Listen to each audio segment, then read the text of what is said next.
Si hay algo que todo médico necesita para poder tratar a sus pacientes es llegar a un diagnóstico adecuado de su enfermedad.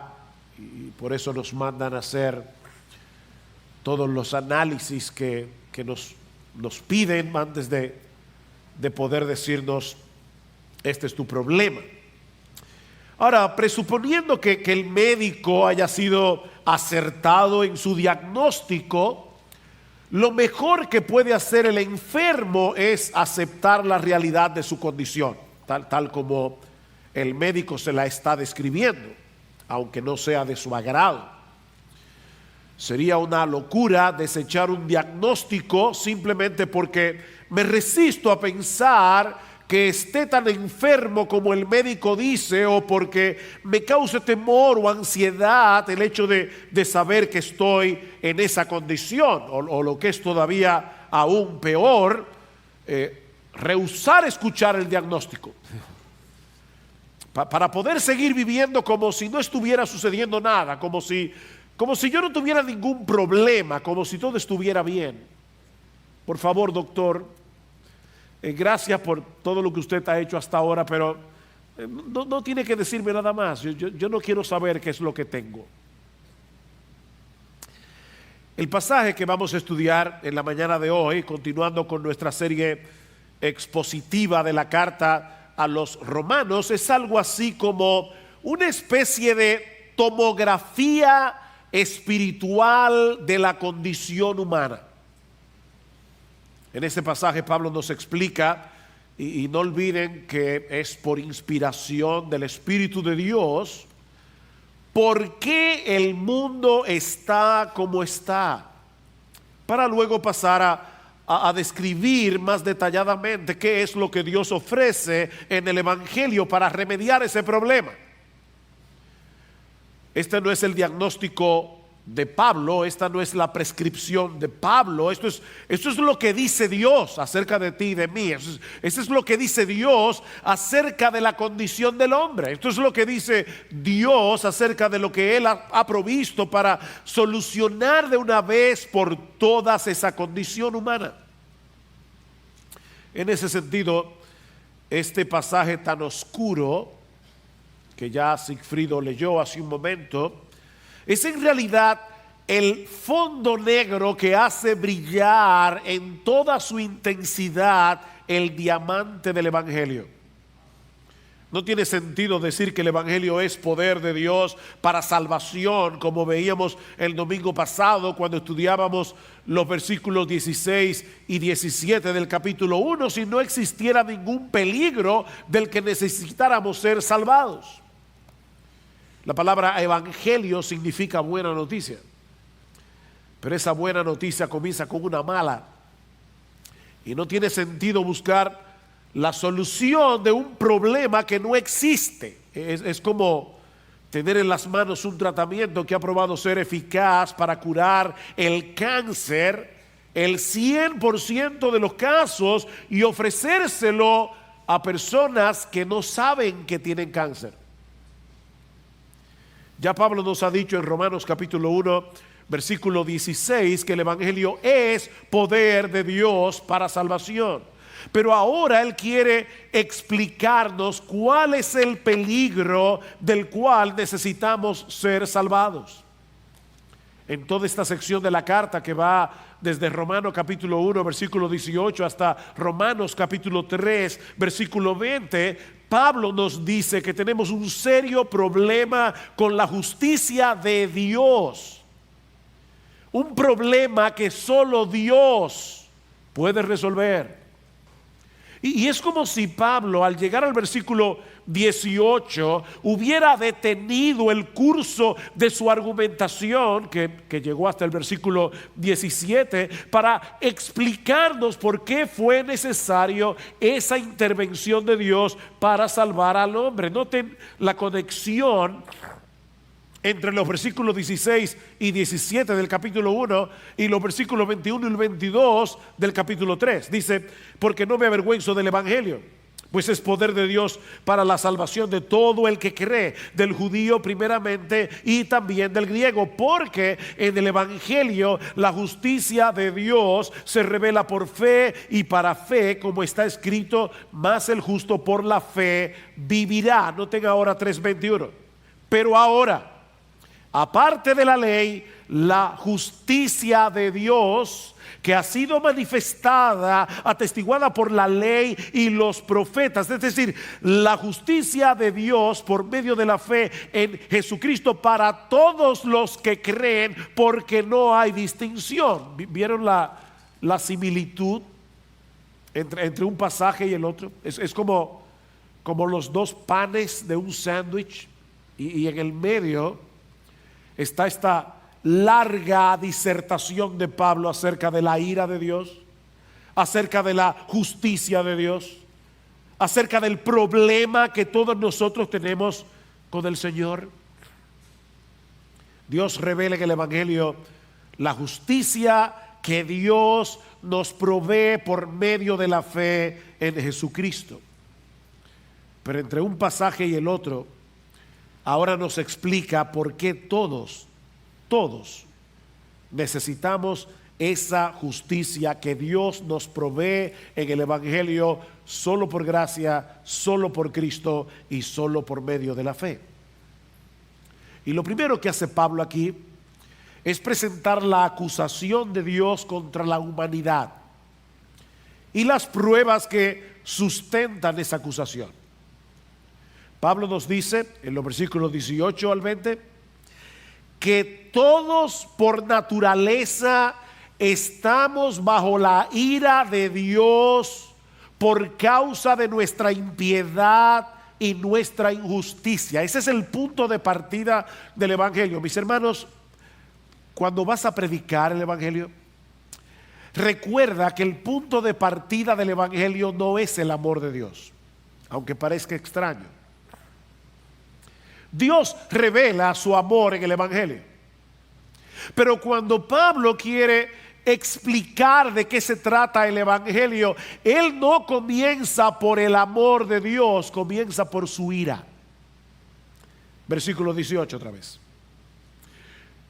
Porque la ira de Dios se revela desde el cielo contra toda impiedad e injusticia de los hombres que con injusticia restringen la verdad. Porque lo que se conoce acerca de Dios es evidente dentro de ellos, pues Dios se lo hizo evidente, porque desde la creación del mundo sus atributos invisibles, su eterno poder y divinidad, se han visto con toda claridad, siendo entendidos por medio de lo creado, de modo que no tienen excusa. Dios hace visible lo invisible, su eterno poder y su divinidad. Y Pablo está actuando aquí como una especie de fiscal general de la humanidad. Y nos presenta cuál es el cargo que Dios tiene contra la raza humana. Y es que Él se ha revelado a todos los hombres a través de la creación en una forma muy evidente, pero el hombre ha tomado la decisión de resistir, de restringir esa revelación para no tener que postrarse delante de Él y reconocerle como Dios. La palabra restringir da la idea de contrarrestar una fuerza que nos impulsa hacia el otro lado. El hombre ha decidido darle un golpe de estado al rey del universo. Él ha tratado y está tratando de sacar a Dios de su trono para colocarse a sí mismo en ese lugar.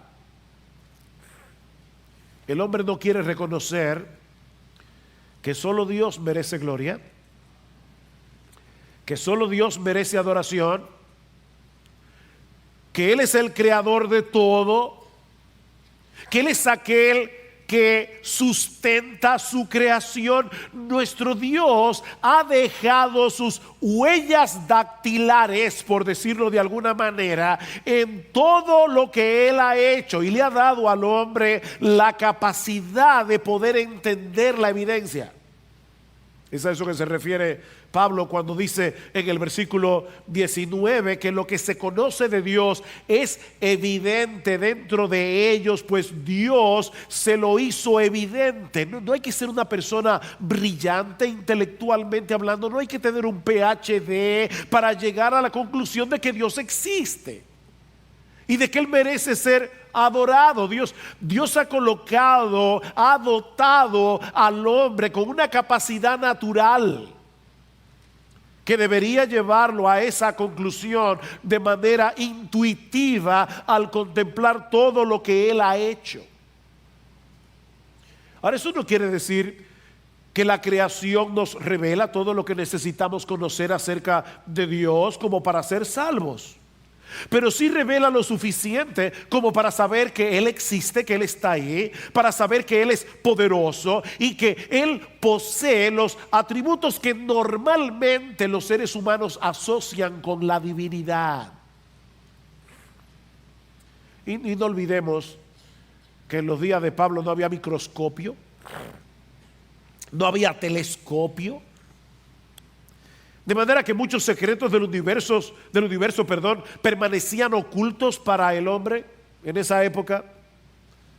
Pero aún así Pablo dice que el conocimiento que se tenía de Dios era suficiente como para llegar a la conclusión de que este universo no pudo ser el resultado de un afortunado accidente.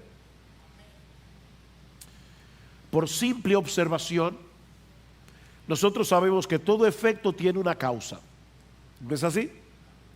Y que la causa debe ser suficiente para explicar el efecto.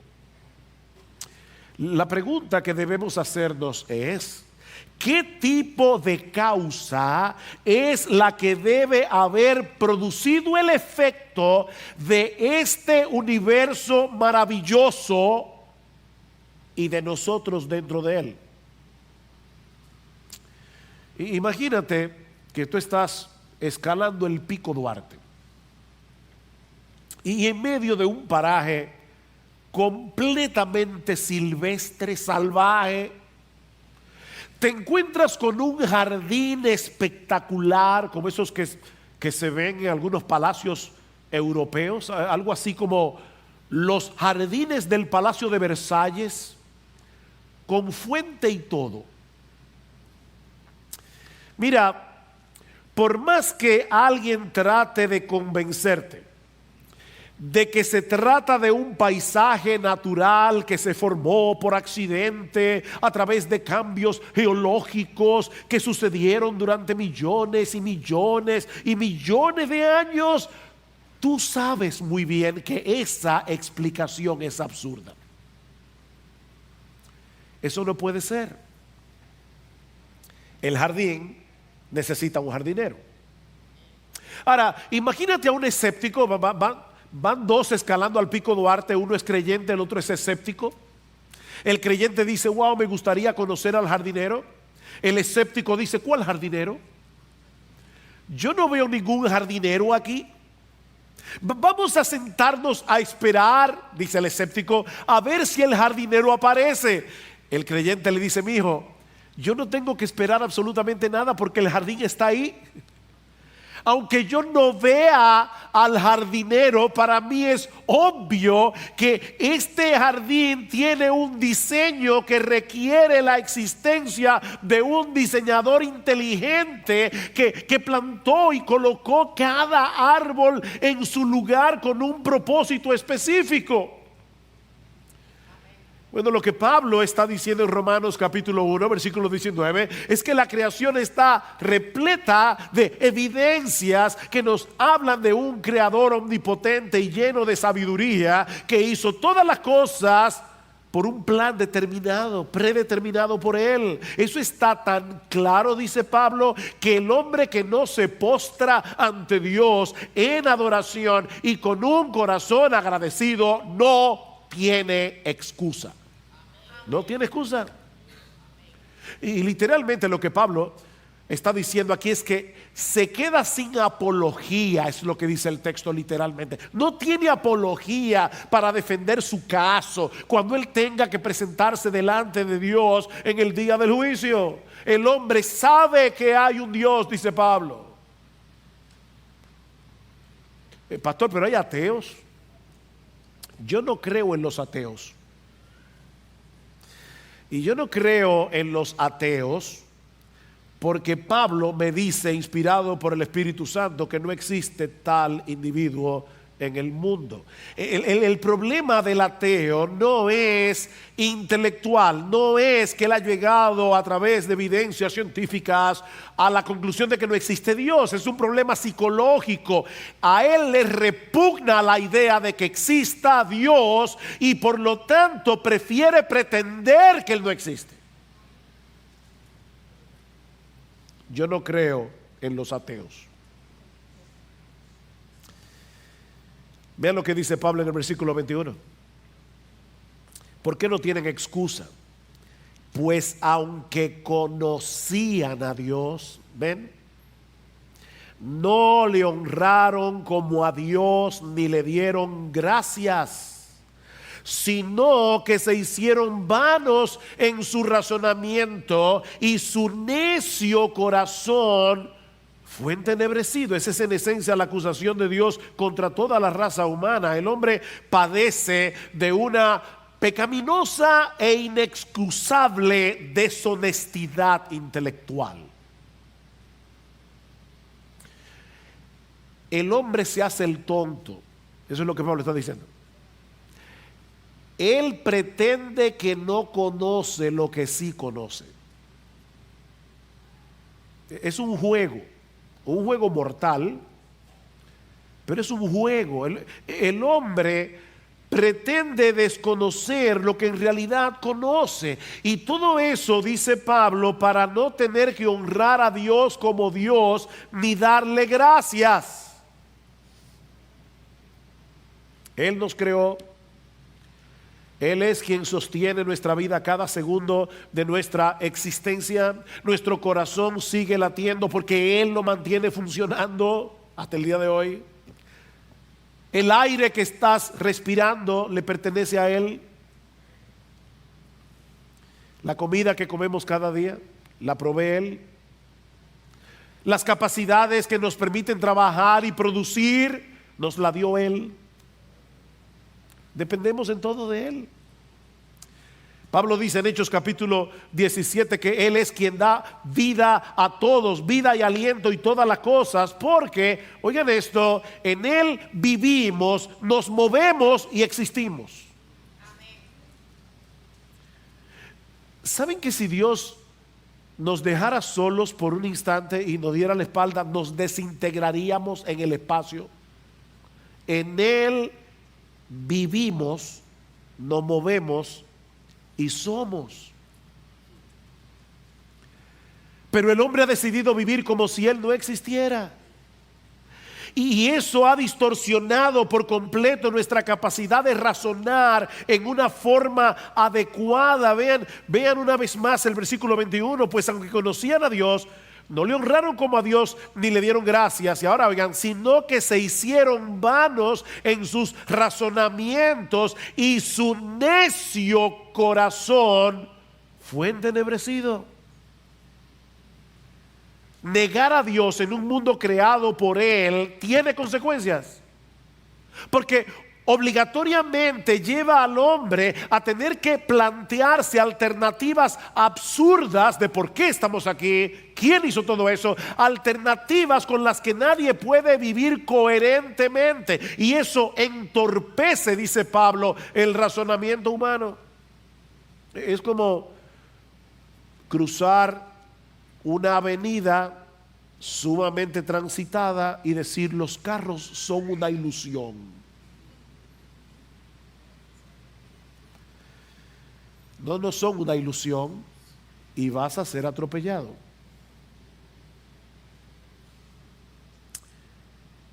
Estaba leyendo hace un tiempo atrás un evolucionista que decía claramente, oigan esto, Estos son esos chispazos de honestidad que tienen algunos científicos. Él dice, me niego a creer en Dios, entonces, ¿qué otra alternativa me queda que no sea la evolución? ¿Se dan cuenta? Me niego a creer en Dios. No tengo otra alternativa que creer en la evolución. No es que la evidencia científica lo llevó a la conclusión de que debía dejar de creer en Dios para favorecer la evolución, sino que de antemano le repugna la idea de que exista Dios y ahora no tiene más alternativa que hacerse evolucionista. Ven, es un problema moral, no intelectual. Detienen con injusticia la verdad. Y por eso, dice Pablo, se revela la ira de Dios desde el cielo. Yo dejé esa parte para el final porque hace más sentido ahora. Porque la ira de Dios se revela desde el cielo. Por esa razón. Él es un Dios perfectamente santo y justo que no puede reaccionar con indiferencia ante la necedad y la rebeldía del corazón humano. Nuestro Dios se opone al pecado en todas sus manifestaciones y está resuelto a castigarlo debidamente. Eso es la ira de Dios. Y en estos días el emperador del Japón claudicó a favor de su hijo y decía el periódico que el emperador de Japón es una figura completamente decorativa. Él no puede ni siquiera hacer ninguna declaración política. Es una monarquía constitucional, que lo que significa en otras palabras es que el rey no gobierna. Bueno, nuestro Dios no pertenece a ese tipo de monarquía. Él es el emperador soberano del universo. Y ese Dios es justo y está indignado, airado contra el pecado del hombre. No se trata de una rabia ciega y explosiva, como decíamos el domingo pasado. La Biblia habla de la ira de Dios como una santa repulsión contra todo aquello que es contrario a su carácter santo y justo. ¿Alguna vez te ha sucedido que te has expuesto a algo que es tan contrario a tu naturaleza que te revuelve tus entrañas y te dan ganas de vomitar? ¿Te ha pasado eso? Bueno, es ese tipo de repulsión, solo que en un grado superlativo, lo que siente Dios por cada transgresión a su santa y perfecta voluntad. Ahora, noten algo importante en el versículo 18.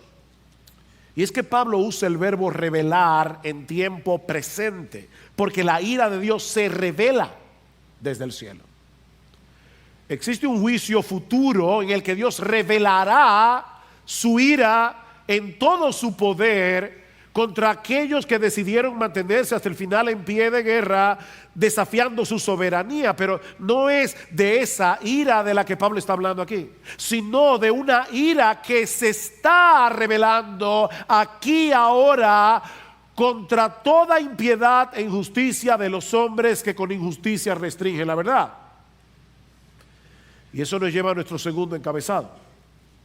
Ya vimos que todos por naturaleza estamos bajo ira, pero ahora Pablo nos va a decir que esa ira divina se revela en el hecho de dejar que los hombres reciban las consecuencias de haber suprimido la verdad con injusticia. ¿Se entendió eso? Todos estamos bajo ira. Esa ira se está revelando ahora mismo desde el cielo. ¿Cómo se revela esa ira?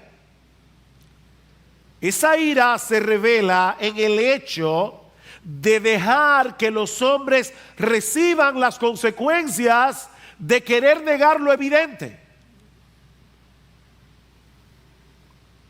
Ese es el proceso de razonamiento que se revela en los versículos 22 hasta el final. Pablo nos dice 3 veces aquí que Dios entregó a la raza humana. Dios los entregó a seguir la inclinación de sus corazones. Vean el versículo El versículo 24, por consiguiente Dios los entregó. Versículo 26, por esta razón Dios los entregó. Versículo 28, y como ellos no tuvieron a bien reconocer a bien, Dios los entregó 3 veces. ¿Y por qué Dios los entregó? Bueno, Pablo nos da 3 razones en el texto. En los versículos 22 al 24 nos dice que ellos cambiaron, nosotros los seres humanos, cambiamos la gloria de Dios por los ídolos y por eso Dios los entregó. En el versículo 25 hasta la primera mitad del versículo 26 dice que los hombres cambiaron la verdad de Dios por la mentira y que por eso Dios los entregó. Y a partir de la segunda mitad del versículo 26 hasta el versículo 28 dice que los hombres cambiaron las prácticas sexuales naturales por las que eran contrarias a la naturaleza y que por eso Dios los entregó. ¿Ven la estructura del pasaje? Cambiaron, Dios los entregó, Dios los entregó, Dios los entregó. Primer intercambio: los hombres cambiaron la gloria de Dios por los ídolos. Versículo 22. Profesando ser sabios, se volvieron necios y cambiaron la gloria del Dios incorruptible por una imagen en forma de hombre corruptible, de aves, de cuadrúpedos y de reptiles. Alguien decía que el ser humano es un religioso incurable.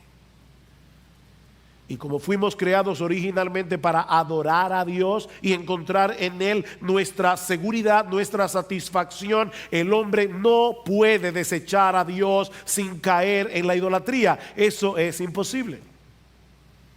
Y por favor, no pienses en un ídolo como una estatua de madera o de lo que sea. Un ídolo es todo aquello en lo que tú te amparas para buscar tu seguridad, tu felicidad, tu propósito en la vida que no sea Dios. Eso es un ídolo.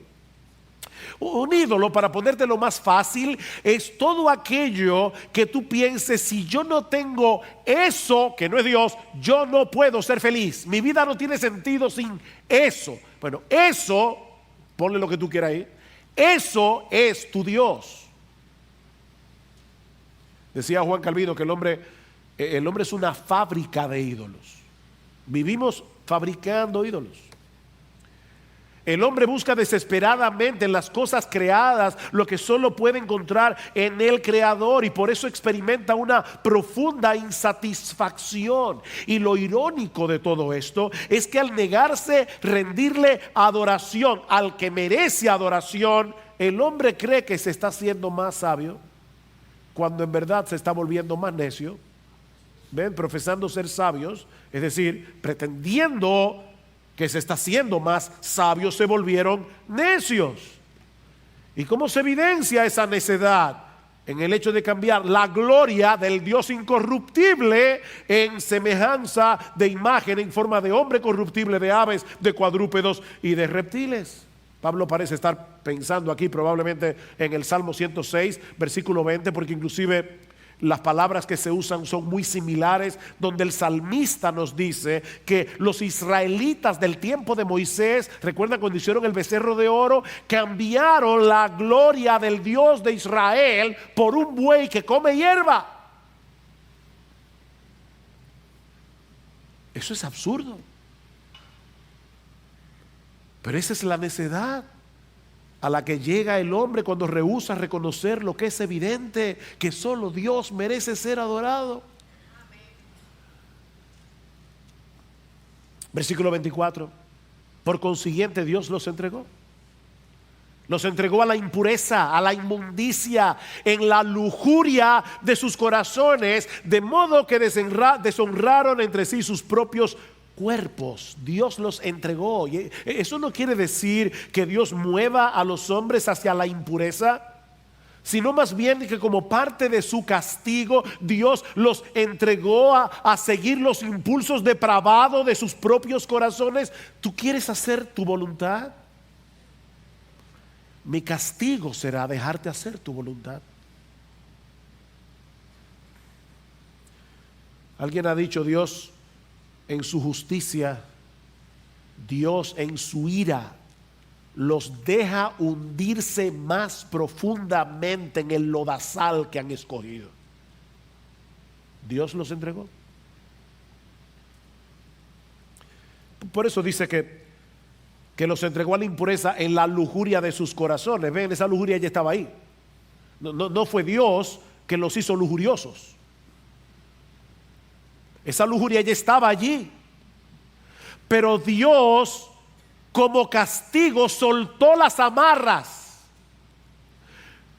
Por decirlo de alguna manera, Dios como castigo dejó que el barco siguiera su curso corriente abajo. Dios los entregó.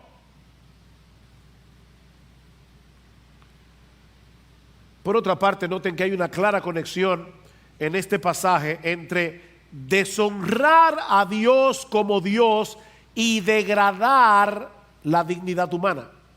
Deshonraron entre sí sus propios cuerpos, degradaron sus propios cuerpos. ¿Por qué? Porque nosotros fuimos creados a la imagen de Dios. Cuando Dios es deshonrado, la dignidad del ser humano comienza a ser pisoteada, porque ya no tenemos ningún punto de referencia, ningún argumento racional para colocar al hombre por encima de los animales. Cuando se deshonra a Dios, la dignidad humana se pierde.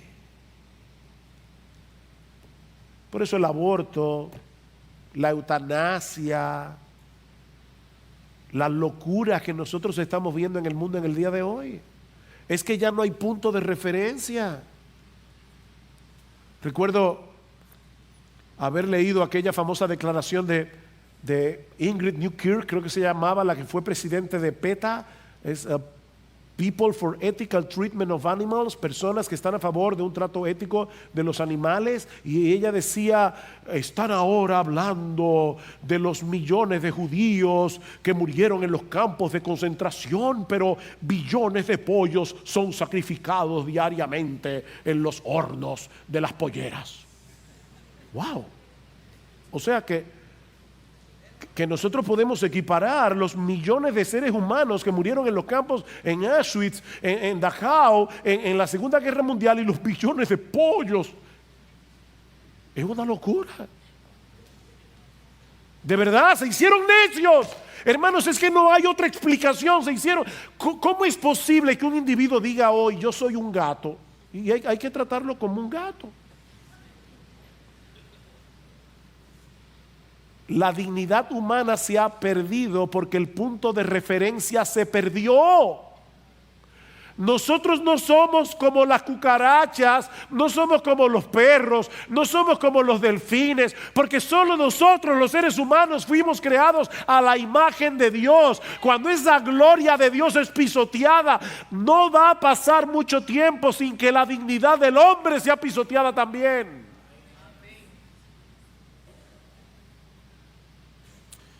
Segundo intercambio, cambiaron la verdad de Dios por la mentira. Versículo 25, porque cambiaron la verdad de Dios por la mentira, adorando y sirviendo a las criaturas en lugar del Creador, quien es bendito por los siglos. Amén. Y por esta razón Dios los entregó a pasiones degradantes. Otra vez, cambiaron y Dios los entregó. Adorar a Dios como Dios es ver las cosas como son, y por lo tanto es vivir conforme a la realidad. Es así de sencillo. Si el hombre decide adorar y servir a las criaturas, está abrazando la mentira como si fuera la verdad, porque ninguna criatura puede ser más digna de adoración que aquel que la creó. ¿No es así? ¿Y saben lo que eso produce en el ser humano? Una severa distorsión de la realidad. Eso es lo que Pablo está diciendo aquí cuando dice en el versículo 21 que aunque conocían a Dios, no le honraron como a Dios, ni le dieron gracias, sino que se hicieron vanos en sus razonamientos y su necio corazón fue entenebrecido. Los hombres han perdido la capacidad de razonar equilibradamente. Al cambiar la gloria de Dios por la vanagloria humana, el hombre ha perdido su punto de referencia para poder interpretar la realidad de una forma objetiva. ¿Cómo yo sé ahora lo que está bien y lo que está mal? No tengo punto de referencia. Porque el punto de referencia es que lo que está bien es lo que a mí me da la gana que esté bien, y lo que está mal es lo que a mí me da la gana que esté mal. Ahora resulta que yo soy mi propio punto de apoyo.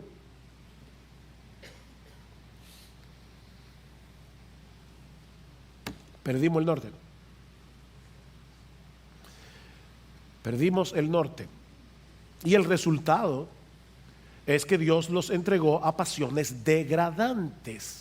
Y ahora él va a explicar a qué se refiere esto, lo que nos lleva al tercer intercambio: las relaciones naturales por las antinaturales. Versículo 26 a la mitad dice: porque, ahora va a explicar a qué se refiere esto, porque sus mujeres cambiaron la función natural por la que es contra naturaleza, y de la misma manera también los hombres, abandonando el uso natural de la mujer, se encendieron en su lujuria unos con otros, cometiendo hechos vergonzosos hombres con hombres, y recibiendo en sí mismos el castigo correspondiente a su extravío.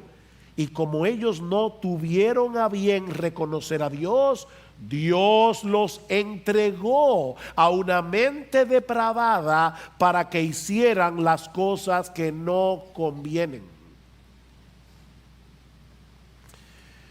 Lo que Pablo nos está diciendo aquí es que la homosexualidad es una muestra, es una manifestación de hasta dónde puede llegar la raza humana en su distorsión de las cosas, al intercambiar la gloria de Dios por la vanagloria de la criatura, al intercambiar la verdad por la mentira, porque es más que evidente que el hombre fue creado para la mujer y que la mujer fue creada para el hombre. Y Pablo usa términos en este pasaje que son muy duros para referirse a la homosexualidad. Dice que son pasiones vergonzosas.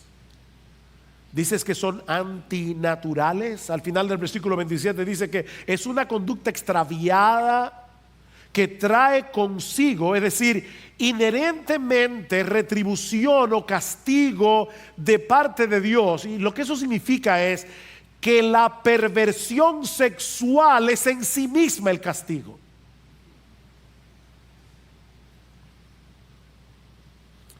Sí, son palabras fuertes, pero esa es la opinión de Dios revelada en las Escrituras. Y lo más amoroso que nosotros podemos hacer con un homosexual es decirle que está en pecado, pero que hay esperanza para él en Cristo. No somos homofóbicos, no amamos a los homosexuales, amamos a los homosexuales. Y por eso les decimos la verdad. La conducta homosexual es una violación al orden establecido por Dios cuando hizo al hombre para la mujer y la mujer para el hombre. Es por eso que Pablo dice que es contra naturaleza. Y yo sé que muchas personas perciben como natural sus inclinaciones homosexuales y que algunos incluso piensan que han nacido así. Pero mi amigo que estás aquí en esta mañana, no son nuestros deseos los que definen nuestra naturaleza. Vuelvo y repito, no son nuestros deseos los que definen nuestra naturaleza, sino el propósito de Dios en la creación del hombre y de la mujer. Es por causa de la distorsión que el pecado ha producido en la personalidad humana que ahora deseamos lo que no deberíamos desear. ¿Y saben qué? Ese es un mal que afecta a los homosexuales y a los heterosexuales también.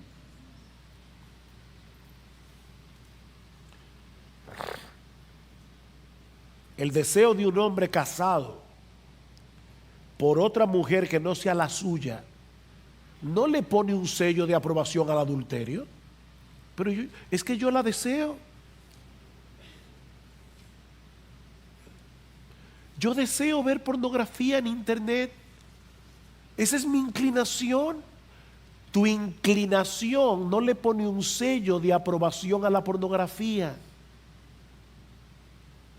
Eso es vergonzoso, eso es convertir a la mujer en un objeto en vez de un sujeto.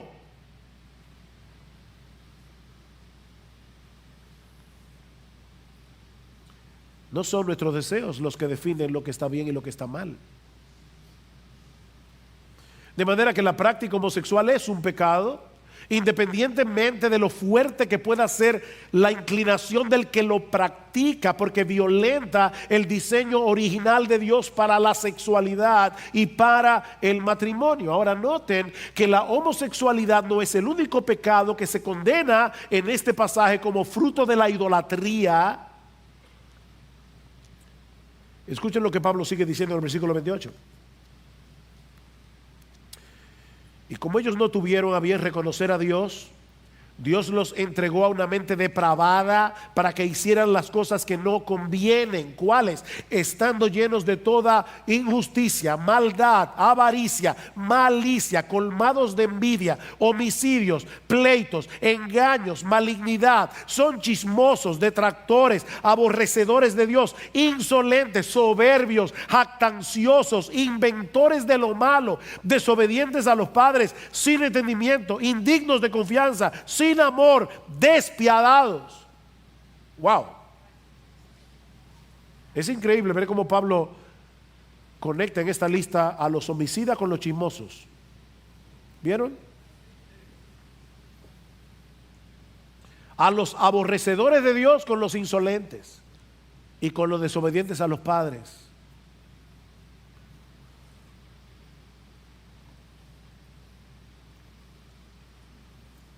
La idea no es que en todas las sociedades humanas se manifiestan cada uno de esos pecados con la misma intensidad, o que todos los incrédulos cometen cada uno de los pecados que Pablo menciona en esta lista. No, lo que Pablo quiere hacernos ver es que todos los pecados, no importa cuál sea, todos los pecados tienen su origen en el hecho de no querer honrar a Dios como Dios. Todos somos igualmente culpables,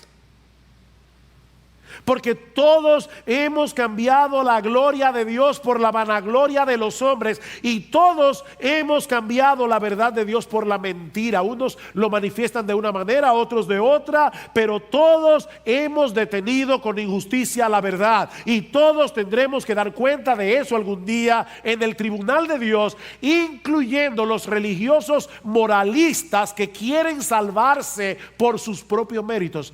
Eso también es detener con injusticia la verdad.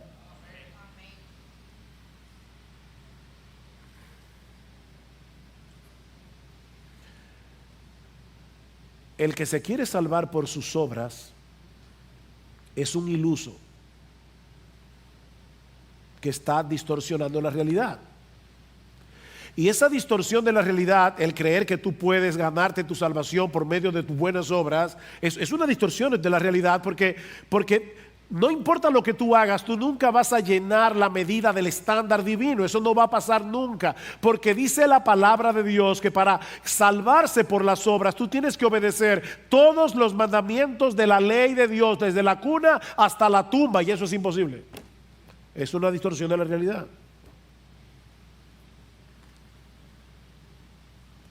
De ahí la conclusión de Pablo en el versículo 32. Los cuales, aunque conocen el decreto de Dios, que los que practican tales cosas son dignos de muerte, no solo las hacen, sino que también dan su aprobación a los que las practican. Ahora Pablo se fue más lejos. Ahora Pablo está diciendo no solamente que todos los hombres saben que Dios está ahí, no solamente que por la creación sabemos que existe Dios. Ahora Pablo está diciendo que todos los hombres traen de fábrica una conciencia moral que les dice que existe lo bueno y lo malo. En todo el planeta Tierra, todos los seres humanos tienen una conciencia.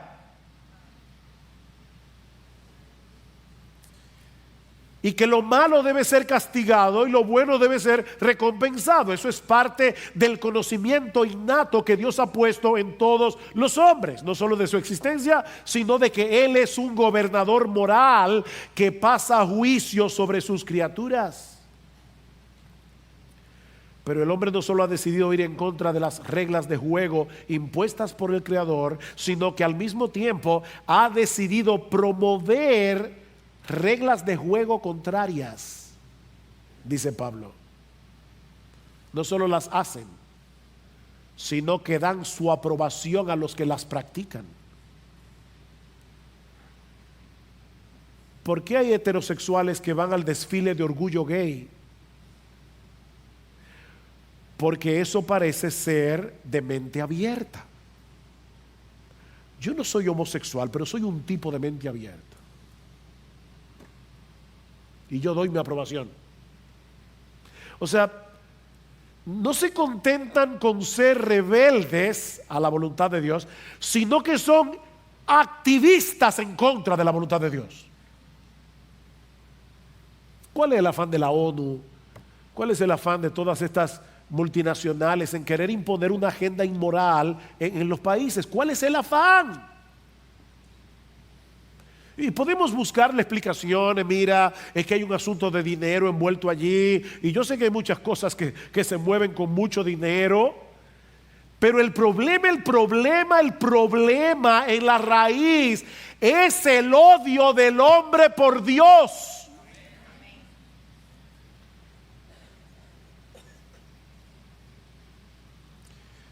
Pero ¿saben qué? Es aquí precisamente donde el diamante del Evangelio brilla en toda su intensidad. Porque todo lo que Pablo ha dicho hasta aquí es para poner en contexto lo que ya dijo en los versículos 16 y 17. Porque no me avergüenzo del Evangelio, pues es poder de Dios para la salvación de todo el que cree, de todo el que cree. Y todos están en esa lista que Pablo ya mencionó en Romanos 1:18 en adelante. Todo aquel que cree, del judío primeramente y también del griego, porque en el Evangelio la justicia de Dios se revela por fe y para fe, como está escrito, mas el justo por la fe vivirá. A ver, la buena noticia del Evangelio comienza con una mala. El hombre ha pecado gravemente contra Dios. El hombre ha detenido con injusticia la verdad. Habiendo conocido a Dios, ha decidido pretender que no lo conoce. Y Dios manifiesta su ira desde el cielo contra esa impiedad, contra esa injusticia, dejándolos cosechar los frutos podridos de su extravío. Dios los entregó. Pero, ahora escuchen lo que hizo Dios para resolver ese problema. En la carta de Pablo a los romanos, la palabra entregar aparece 4 veces. 3 ya las vimos en el capítulo 1. ¿Saben dónde está la otra? Entonces, ¿qué diremos a esto? Si Dios está por nosotros, ¿quién estará contra nosotros? El que no eximió ni a su propio Hijo, sino que lo entregó. Oh, aquí está la palabra otra vez.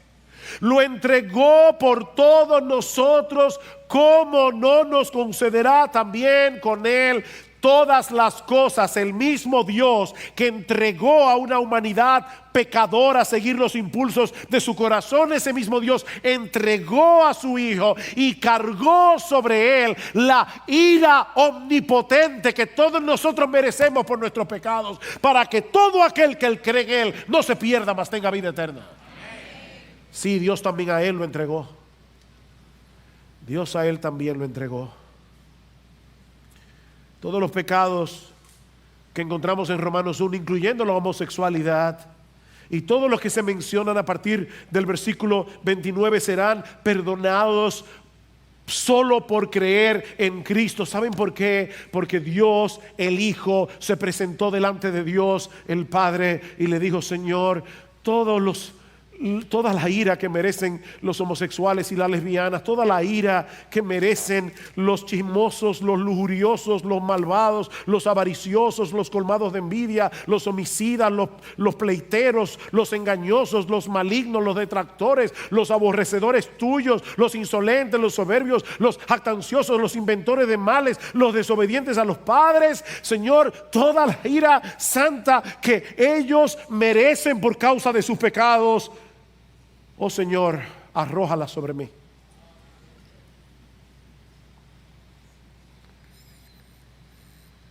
Eso fue lo que sucedió en la cruz del Calvario. Uno de mis pasajes favoritos en el Antiguo Testamento es la bendición arónica en número 6. El Señor te bendiga y te guarde. El Señor haga resplandecer su rostro sobre ti y tenga de ti misericordia. El Señor alce sobre ti su rostro y te dé paz.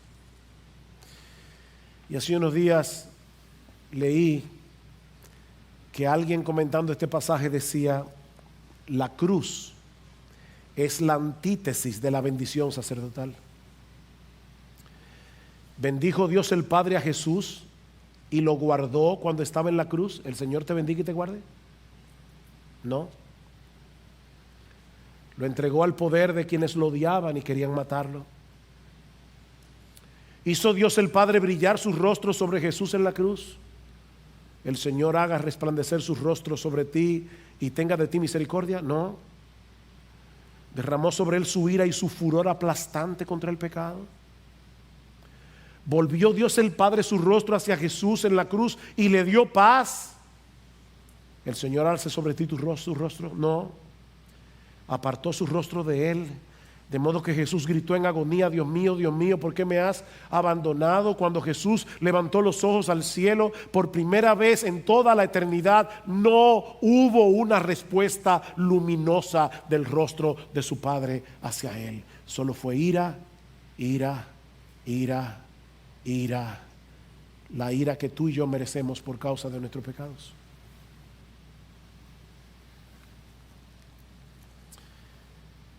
Ese es el mensaje del Evangelio, que aquel que no conoció pecado por nosotros fue hecho pecado, para que nosotros fuésemos hechos justicia de Dios en él. Dios resolvió el problema causado por ese horrible intercambio del hombre, la gloria de Dios por la criatura, la verdad por la mentira. Dios resolvió ese problema con otro intercambio. Cristo fue hecho maldición en la cruz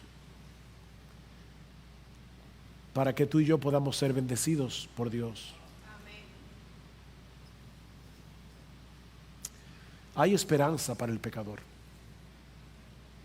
independientemente de sus inclinaciones sexuales, porque hubo uno que estuvo dispuesto a asumir nuestro lugar en la cruz del Calvario, uno que puede transformarnos en el asiento mismo de nuestra personalidad para que podamos funcionar de acuerdo al diseño de Dios. Escribiendo a los Corintios, Pablo les recuerda que ningún pecador impenitente heredará el reino de Dios. No erréis.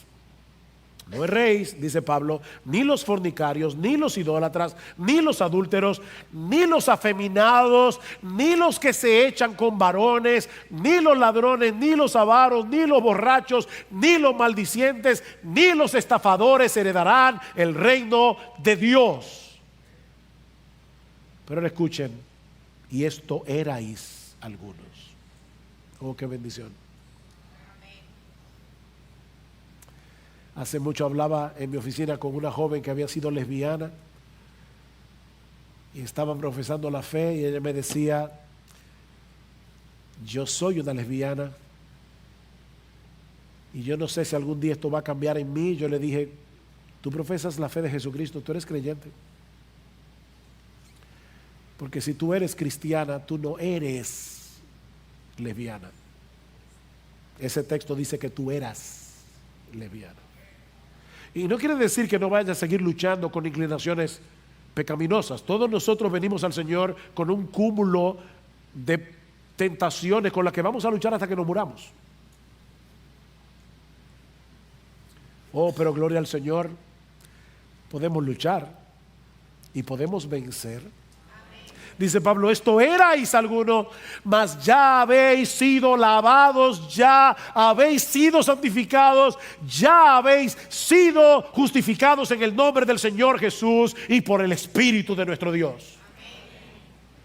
Oh, mis hermanos amados, prediquemos el Evangelio sin temor, denunciemos el pecado del hombre con toda la claridad de la que seamos capaces. Es la ira de Dios contra el hombre lo que hace necesario el Evangelio de la cruz. Pero no te olvides de colocar sobre ese fondo oscuro el diamante del Evangelio de la gloria de Cristo, porque ese es el instrumento omnipotente que Dios usa para salvar a pecadores, todo tipo de pecadores. Mis hermanos, nuestra misión como iglesia no es moralizar a la nación. ¿Oyeron eso? No, nuestra misión no es moralizar a la nación, es evangelizarla. Oh, sí, queremos que el aborto siga siendo penalizado en la República Dominicana. Oh, sí, queremos que nunca lleguemos a ver en nuestro país que se legalice el matrimonio homosexual. Pero mis hermanos, nuestra misión es predicar a Cristo y a este crucificado para que pecadores de todo tipo se conviertan de los ídolos a Dios para servir al Dios vivo y verdadero. Esa es nuestra misión. Y mi amigo, si tú estás aquí sin Cristo, por favor no sigas resistiendo con injusticia a la verdad de Dios, revelada en su creación y en su palabra, porque cuando llegue el día en que tengas que presentarte ante el tribunal de Dios, esa distorsión de la realidad, esa ilusión que tú has creado en tu propia cabeza, se desmoronará como un castillo de arena. Ven y refúgiate en Cristo por la fe, porque solo Dios mismo puede librarte de la ira de Dios. Eso es lo que se revela en el Evangelio. La justicia que Dios nos ofrece en Cristo como un regalo por medio de la fe en Jesús. Porque de tal manera amó Dios al mundo que ha dado a su Hijo unigénito para que todo aquel que en Él cree no se pierda, mas tenga vida eterna. Porque no envió Dios a su Hijo al mundo para condenar al mundo, sino para que el mundo sea salvo por Él. El que en Él cree no es condenado, pero el que no cree, mi amigo, ya ha sido condenado. Tú estás en condenación porque no ha creído en el unigénito Hijo de Dios.